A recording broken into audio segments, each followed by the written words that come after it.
Vous contemplez votre lopin de terre sous la neige et vous vous dites « Quel calme, quelle sérénité !» Êtes-vous vraiment certain que le froid glacial s'est déjà débarrassé de tous les ennemis de vos futures récoltes?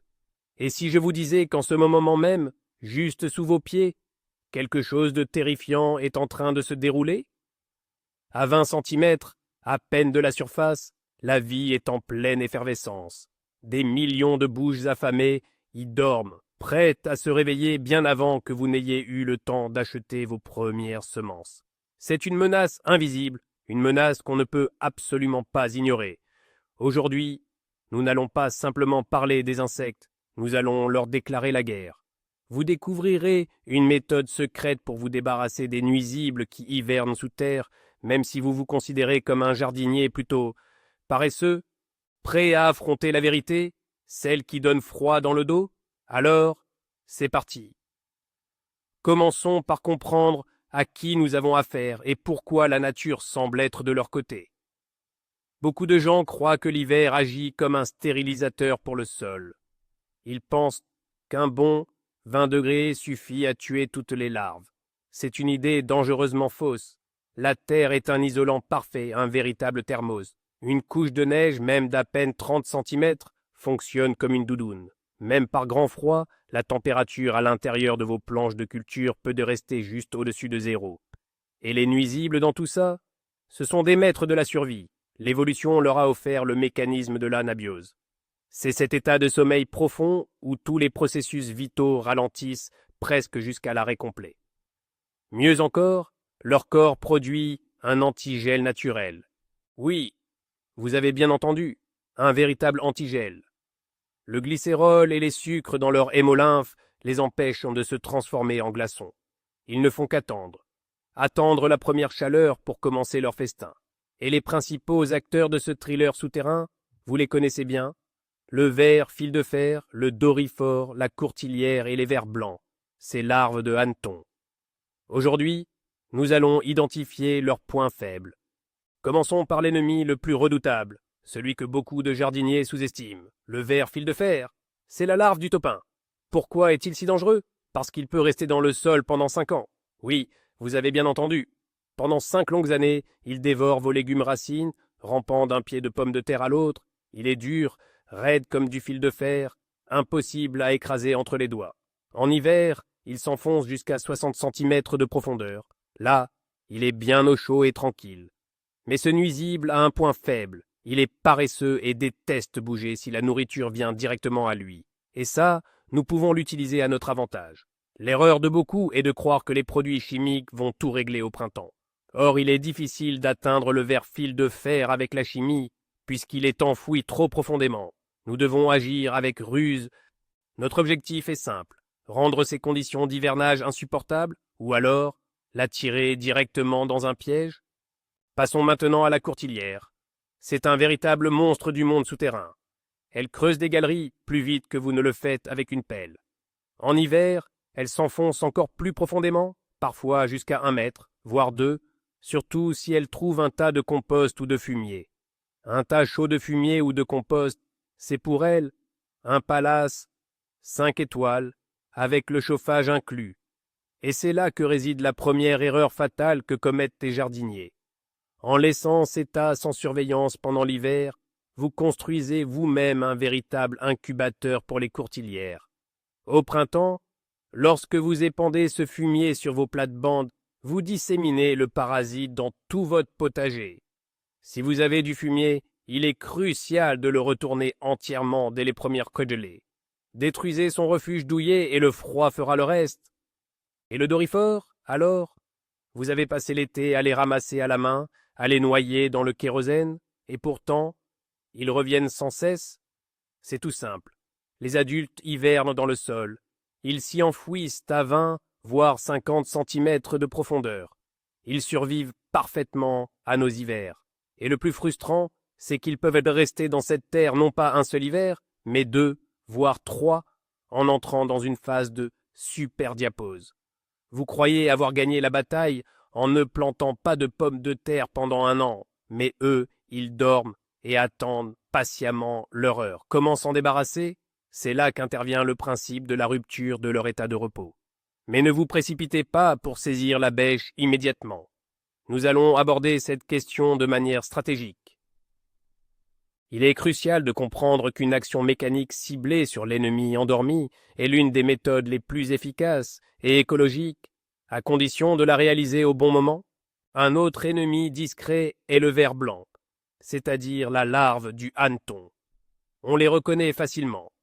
Ce sont de grosses larves blanches et grasses, typiquement recroquevillées en forme de C. Elles adorent dévorer les racines de vos fraisiers, framboisiers et jeunes arbres. Il suffit d'une seule larve pour anéantir en une journée les racines d'un jeune plant de 2 ans. Elles passent l'hiver profondément sous terre, mais au printemps, elles remontent près de la surface pour se réchauffer et se nourrir. Et c'est justement pendant cette période de transition qu'elles sont le plus vulnérables. Si vous bêchez votre sol à la fin de l'automne, juste avant les premières de gelée, vous les exposez à l'air libre. Une fois au froid, sans la protection de la terre, elles meurent presque instantanément. C'est ce qu'on appelle la méthode par gel forcé. C'est simple, gratuit et radical. Passons maintenant aux actions concrètes. Méthode numéro 1, le labour profond. Oui, je sais, l'agriculture naturelle et le principe du zéro labour sont très à la mode. Mais si votre parcelle est infestée, il faut parfois déroger à la règle. Il s'agit ici d'un labour avec retournement de la terre, effectué tard en automne. L'objectif n'est pas de rendre le sol meuble, le but est de retourner complètement la motte de terre. Nous faisons remonter la couche inférieure à la surface. Les nuisibles, qui s'étaient confortablement installés à 20 cm de profondeur, se retrouvent ainsi exposés. Leur abri est détruit. Le gel, le vent et les oiseaux feront le reste du travail à votre place. C'est une thérapie de choc pour le sol, certes, mais c'est parfois l'unique moyen de réduire les effectifs de l'armée ennemie. Mais que faire si vous n'avez pas le temps de creuser, si votre santé vous en empêche, ou si vous êtes un fervent adepte de l'agriculture biologique? J'ai une solution pour vous aussi. Voici la méthode numéro 2, l'arme biologique. Faites connaissance avec le champignon Metarhizium.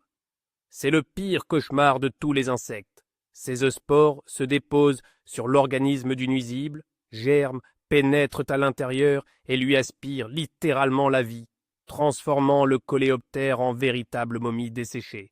Ça a l'air horrible, mais pour nous, c'est un véritable sauveur. Le Metarhizium est sans danger pour les humains, les vers de terre et les abeilles. Il s'attaque uniquement aux nuisibles. Vous pouvez appliquer des préparations contenant ce champignon dans le sol, soit à l'automne, soit au printemps. Le mycélium se développe ensuite et part lui-même à la recherche de sa proie. C'est un peu comme installer un champ de mine biologique capable de s'autoguider vers sa cible. En plus du Metarhizium, nous avons un autre allié de taille dans cette guerre invisible, les nématodes. Rassurez-vous, il y a bien sûr les mauvais nématodes, ceux qui s'attaquent à vos plantes, mais il y a aussi les prédateurs, ceux qui sont utiles. Ces derniers sont de véritables chasseurs de larves. Les nématodes entomopathogènes pénètrent dans la larve du taupin ou du hanneton, puis libèrent des bactéries spécifiques qui éliminent le ravageur en quelques jours seulement. C'est une véritable arme de précision. Il vous suffit d'arroser vos planches de culture avec la solution de nématodes et ils se mettent alors immédiatement à chasser sous terre. Ils restent actifs, même lorsque les températures sont assez basses, tant que le sol n'est pas complètement gelé. C'est la solution rêvée pour ceux qui n'ont pas la main verte ou juste pour les paresseux. Vous arrosez, vous oubliez, et votre armée souterraine travaille pour vous. Troisième méthode. Les plantes assainissantes. Saviez-vous que certaines plantes agissent comme un gaz toxique naturel contre les nuisibles? Prenez la moutarde, par exemple. Semer de la moutarde blanche en tant qu'engrais vert est une méthode classique qui a fait ses preuves. Le ver fil de fer, en particulier, n'apprécie pas du tout les exsudats racinaires de la moutarde. Il préfère quitter cette zone. Mais il y a un secret. Il ne suffit pas de la semer et de la laisser pousser. Ce n'est pas assez efficace. L'effet est grandement amélioré si vous incorporez la masse végétale de la moutarde dans le sol. En se décomposant, elle libère des huiles essentielles qui vont désinfecter le terrain. C'est ce qu'on appelle la biofumigation. Vous fertilisez la terre tout en empoisonnant vos ennemis. Un double bénéfice pour un minimum d'effort. Parlons maintenant d'un autre engrais vert fascinant, le lupin. Les racines du lupin contiennent l'alcaloïde appelé lupinine. Pour le doryphore, le fameux coléoptère de la pomme de terre et ses larves, c'est un véritable poison. Si le doryphore s'avise de manger les feuilles, ou si une larve s'attaque à la racine, c'est la mort assurée. En outre, grâce à ses racines robustes, le lupin aère superbement la terre tout en l'enrichissant généreusement en azote. C'est donc une excellente alternative pour vos parcelles de pommes de terre. Pratiquez la rotation des cultures entre la pomme de terre et le lupin. Le doryphore finira par déserter votre terrain, car il n'y trouvera absolument rien à se mettre sous la dent, hormis du poison.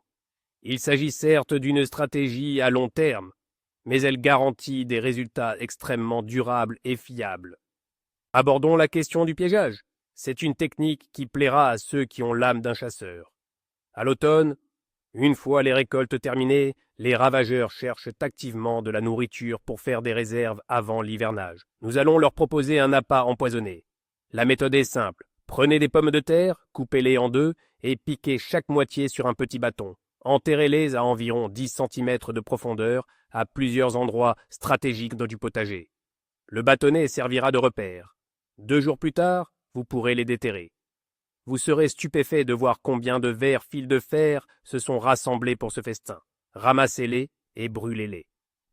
Certes, cela demande un petit effort, mais en procédant ainsi, vous éliminez physiquement des centaines de nuisibles qui auraient engendré une nouvelle génération au printemps. Passons maintenant à un point crucial, l'assainissement. Méthode numéro 4, le nettoyage sanitaire. Beaucoup de gens laissent les fans, les fruits pourris et les tas de feuilles traîner directement sur les planches de culture jusqu'au printemps. Ils pensent que tout cela va se décomposer et devenir de l'engrais. Mais pour les nuisibles, ce n'est pas de l'engrais, c'est un appartement chaud pour l'hiver. Les pucerons pondent leurs œufs sur les mauvaises herbes, les limaces hibernent sous les amas de fans, l'araignée rouge se cache dans les feuilles tombées. En retirant tous ces déchets végétaux du jardin à l'automne, vous les privez littéralement d'un toit. La terre à nu gèle plus vite et plus profondément, et c'est exactement ce que nous voulons. Envoyez tout au compost, mais uniquement si celui-ci est bien chaud et que la maturation se fait correctement. Si vous avez le moindre doute, il est préférable de les brûler ou de les emmener à la déchetterie. Abordons le sujet de la désacidification du sol. Beaucoup de nuisibles, et le topin en tête, raffolent des sols acides. Pour eux, c'est le paradis. Si vous voyez pousser de la mousse, de la prêle ou de l'oseille dans votre jardin, c'est un indicateur clair, votre terre est acide. En incorporant de la chaux, de la dolomie ou de la simple cendre de bois, vous modifiez complètement leur environnement. Vous neutralisez le sol et le topin s'y sent immédiatement mal à l'aise. Il arrête de se reproduire et finit par s'en aller. C'est une stratégie qui s'inscrit dans la durée. L'apport de correcteurs de pH à l'automne avant le labour est un coup fatal porté à la population de ces nuisibles. Vous ne les éliminez pas sur le coup, mais vous leur rendez l'existence purement et simplement insupportable. Parlons d'une autre astuce, celle des cultures pièges au printemps.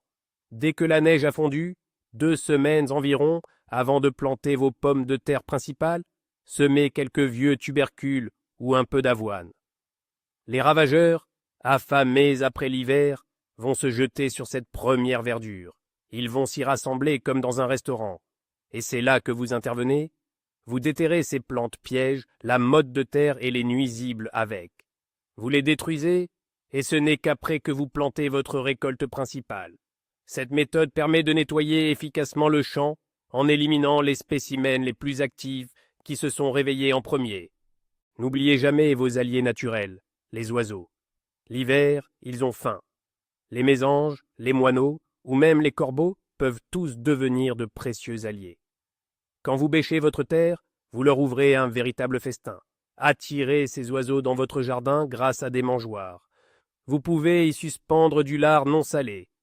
Les oiseaux prendront l'habitude de venir se nourrir chez vous, et en contrepartie, ils iront inspecter minutieusement l'écorce des arbres et la terre, à la recherche des larves et des œufs qui passent en hiver.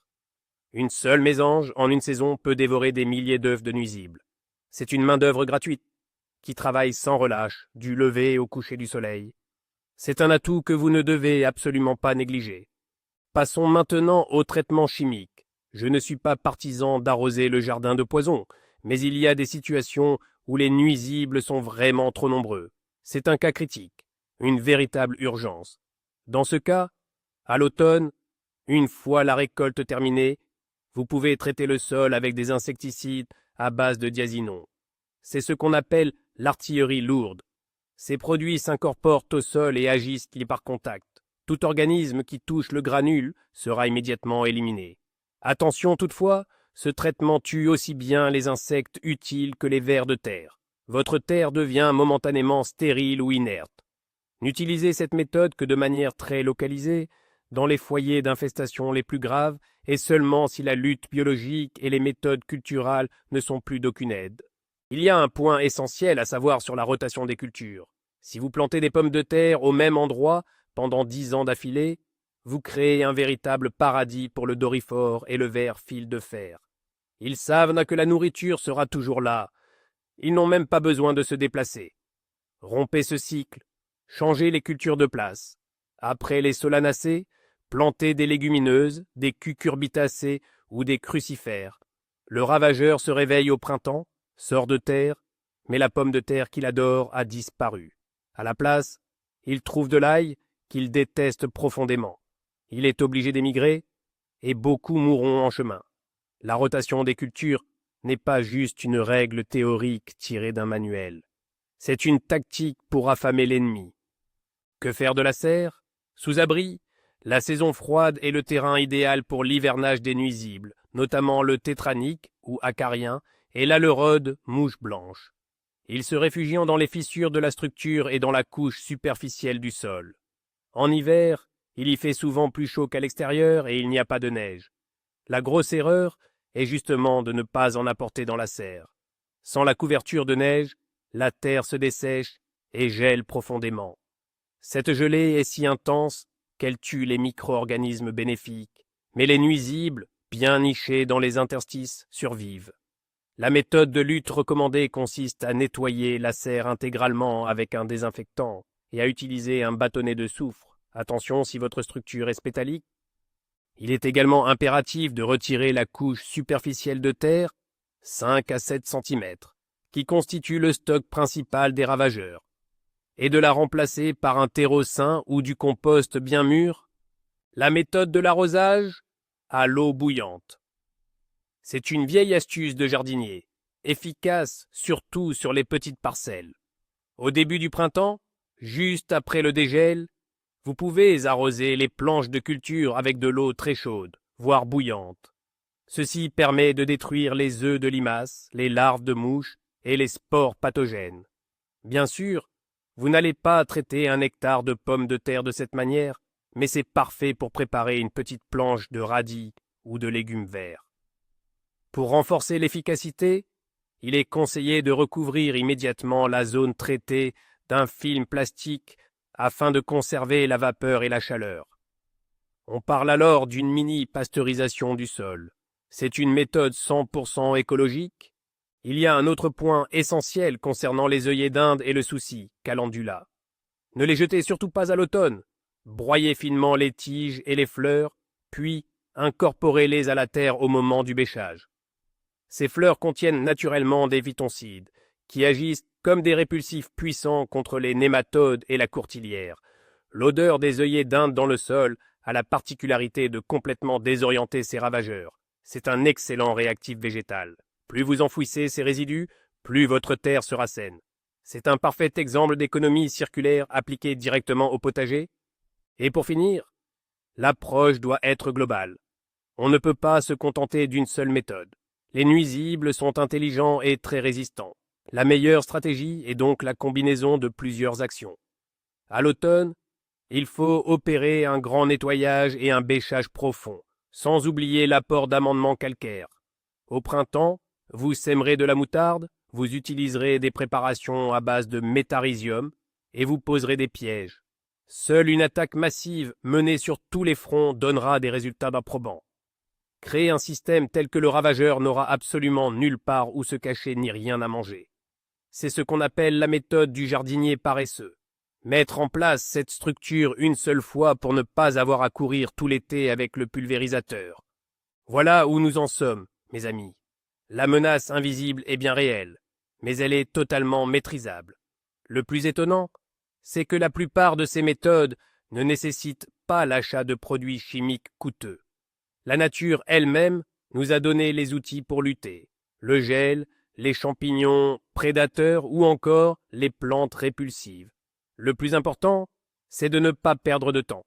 Chaque jour de retard aujourd'hui, c'est des kilos en moins sur votre récolte de demain. Rappelez-vous, la meilleure bataille est celle que l'on gagne avant qu'elle ne commence. Purifiez votre sol maintenant, pendant que l'ennemi dort et qu'il est encore faible. Ainsi, au printemps, vous pourrez profiter de vos premières pousses au lieu de compter vos pertes. Merci à tous d'avoir regardé cette vidéo jusqu'au bout. Si elle vous a été utile, n'oubliez pas de vous abonner à la chaîne, de mettre un pouce bleu et bien sûr d'activer la cloche. Maintenant, j'ai une question pour vous. Quelle est la méthode de lutte antiparasitaire la plus étrange ou la plus inhabituelle que vous ayez essayée? La sagesse populaire fonctionne-t-elle vraiment? Ou faut-il nécessairement passer par la chimie? Écrivez-le moi dans les commentaires, discutons-en.